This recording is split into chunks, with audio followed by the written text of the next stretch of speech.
చైనాలో యుగాంతం. డైనోసార్లు అంతరించినట్టు మానవ జాతి కూడా అంతరించిపోబోతోందా? మానవుడు కూడా భవిష్యత్తులో మనుగడ కోల్పోతాడా?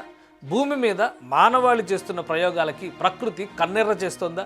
ఈ పరిణామాలన్నీ యుగాంతానికి సంకేతాలు కాబోతున్నాయా? ఈ పరిస్థితుల కారణంగా అతి త్వరలో ప్రపంచం అంతం కానుందా అన్న ప్రశ్నలు తలెత్తుతున్నాయి. ప్రళయ తాండవం చేస్తున్న ప్రకృతి వైపరీత్యాలకు మానవుడు తట్టుకునే పరిస్థితి ఇక లేదా?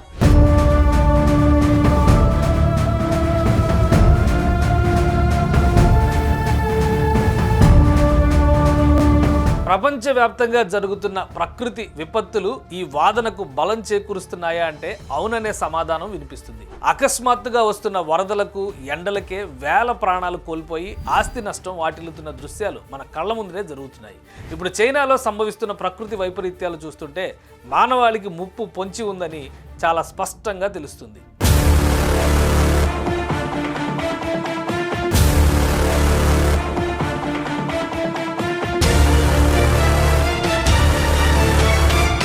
తాజాగా చైనాలో యాగి తుఫాను బీభత్సం సృష్టించింది. దక్షిణ చైనాలోని ద్వీప ప్రావిన్స్ హైనాన్ తీరంలో తుఫాను ప్రభావంతో భారీ వర్షం, బలమైన గాలులు వీచాయి. యాగి తుఫాను మొదట హైనాన్ని చేరుకోవడంతో దక్షిణ ప్రాంతంలో వరదల హెచ్చరిక జారీ చేశారు. దీని తర్వాత ఇది దక్షిణ గ్యాంగ్డాంగ్ ప్రావిన్స్కు చేరుకుంది. ఇది చైనాలో గ్యాంగ్లీ జువాంగ్ ప్రాంతం నుండి ఉత్తర వియత్నాంకు చేరుకుని అక్కడ భయానక పరిస్థితుల్ని సృష్టించింది. ఈ తుఫానుతో చైనాలో కొబ్బరి చెట్లు, భారీ చెట్లు నేల కొరిగాయి.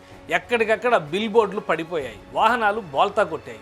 ఈ తుఫాను చైనా, వియత్నాం ప్రజల్ని గడగడలాడించింది.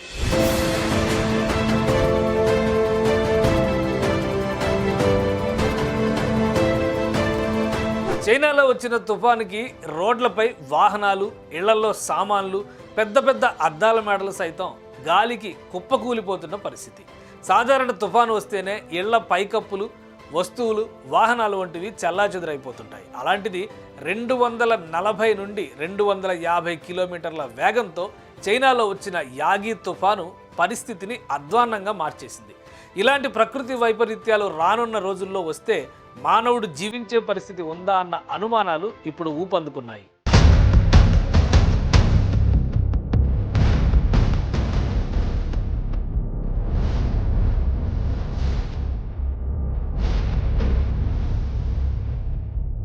ఎప్పుడో 2012లో యుగాంతం అన్న వార్తలు ఒక్కసారిగా కొత్త చర్చకి దారితీశాయి. ప్రస్తుతం ప్రపంచవ్యాప్తంగా తలెత్తుతున్న ప్రకృతి వైపరీత్యాలు యుగాంతానికి సంకేతాలుగా భావించాల్సినటువంటి పరిస్థితి. మానవులు చేస్తున్న తప్పిదాలకి ప్రకృతి కన్నెర్ర చేసిందా అన్న సందేహాలు తెరపైకి వస్తున్నాయి. కరోనా వంటి భయానక పరిస్థితుల నుండి పూర్తిగా కోలుకోకముందే మంకీపాక్స్, ఈ వైరస్ ప్రపంచవ్యాప్తంగా ప్రకృతి వైపరీత్యాలు భయాందోళనలకు గురి చేస్తున్నాయి. ప్రకృతి ప్రకోపానికి కారణాలు తెలియక శాస్త్రవేత్తలు సైతం తలలు పట్టుకుంటున్న పరిస్థితి. సూపర్ టైఫూన్ యాగి ఈ సంవత్సరం ఆసియాని తాకిన అత్యంత శక్తివంతమైన తుఫాను. చైనాలో బేభత్సం సృష్టించిన ఈ తుఫాను ఇప్పుడు వియత్నాంని అతలాకుతలం చేసింది. సెప్టెంబర్ 7న ఉత్తర వియత్నాంలో ఈ తుఫాన్ ల్యాండ్ ఫాల్ అయింది. ఇది చైనాలోని దక్షిణ హైనాన్ ద్వీపాన్ని తుడిచిపెట్టేసింది.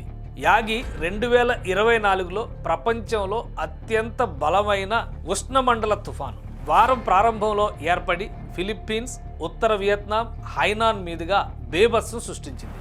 10 మిలియన్ల పైగా ప్రజలు నివసించే హైనాన్లో ఈ పెను తుఫాను వేలాది చెట్లని నేలకూల్చగా రోడ్లని వరదలు ముంచెత్తాయి.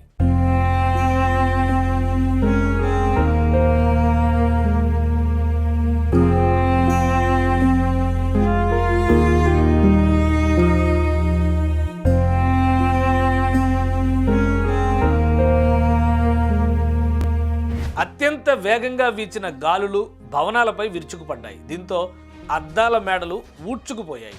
ప్రజలు ఎవరూ కూడా ఇళ్ల నుంచి బయటకు రావద్దని అధికారులు హెచ్చరించారు. బయట ఉన్న వాహనాలు, జంతువులు, ఇతర వస్తువులు గాలి వేగానికి చెల్లాచెదిరైపోవడం గమనార్హం. వాతావరణ మార్పులతో ముడిపడి పెరుగుతున్న సముద్ర ఉష్ణోగ్రతల కారణంగా టైఫూన్లు బలంగా మారుతున్నాయని శాస్త్రవేత్తలు హెచ్చరిస్తున్నారు. గత వారం టైఫూన్ షన్షాన్ నైరుతి జపాన్ని దెబ్బతీసింది. ఇది దశాబ్దాల్లో దేశాన్ని తాకిన అత్యంత తీవ్రమైన తుఫాను. మకర రాశికి జపనీస్ పదం యాగిని ఈ తుఫాన్ పేరుగా పెట్టారు. ఈ తుఫాను ముప్పు ఇంకా ఉందని చెబుతున్నారు. 1949 నుంచి ఇప్పటి వరకు 106 తుఫాన్లు సంభవించాయి. అయితే వీటిలో 9 మాత్రమే సూపర్ టైఫూన్లుగా చెబుతున్నారు చైనా వాతావరణ శాఖ అధికారులు. టెక్నాలజీ, ఇన్ఫ్రాస్ట్రక్చర్లో ముందంజలో ఉండే చైనా పరిస్థితే ఇలా ఉంటే ఇతర దేశాల పరిస్థితి ఏంటనే ఆందోళన ప్రజల్ని హడలెత్తిస్తోంది.